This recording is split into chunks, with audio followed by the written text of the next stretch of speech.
एक राज्य में एक निर्धन राजा रहता था। पड़ोसी राज्य से युद्ध के बाद उसका राजसी खजाना खाली हो चुका था। धन संपत्ति के नाम पर उसके पास कुछ शेष नहीं था, मगर वह एक कोमल हृदय राजा था और प्रजा की खुशहाली के लिए कुछ भी करने को तैयार रहता था।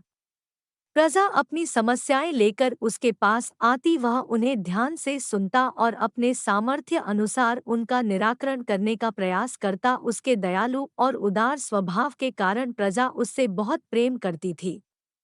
किंतु राजा को सदैव इस बात का दुख रहता था कि धन की कमी के कारण वह अपनी प्रजा के लिए अधिक कुछ नहीं कर पाता।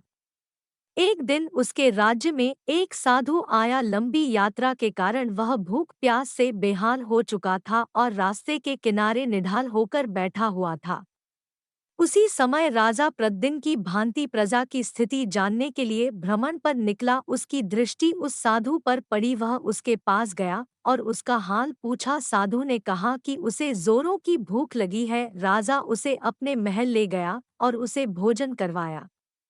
साधु राजा के दयालु स्वभाव से बहुत प्रसन्न हुआ और उसका धन्यवाद देकर पूछा, महाराज, आप इतने दुखी क्यों दिखाई पड़ते हैं? राजा ने उसे बताया कि वह अपनी प्रजा की खुशहाली के लिए बहुत कुछ करना चाहता है, किंतु उसके पास धन नहीं है, इसलिए वह दुखी रहता है। साधु ने उसे समझाते हुए कहा, महाराज, आपके पास दयालुता और कोमल हृदय का सबसे बड़ा धन है, जो आप अपनी प्रजा में बांटते हैं।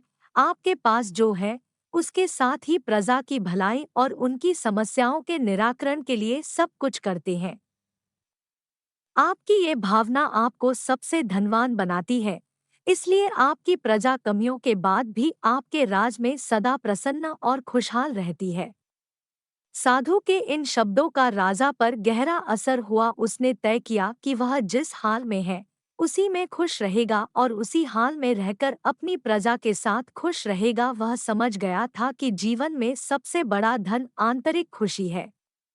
तात्पर्य *, निर्धन राजा की यह नेक कथा हमें यह सिखाती है कि धन की अधिकता न होने पर भी हम अपनी विश्वसनीयता, उदारता और दयालुता से अपने जीवन को खुशहाल बना सकते हैं।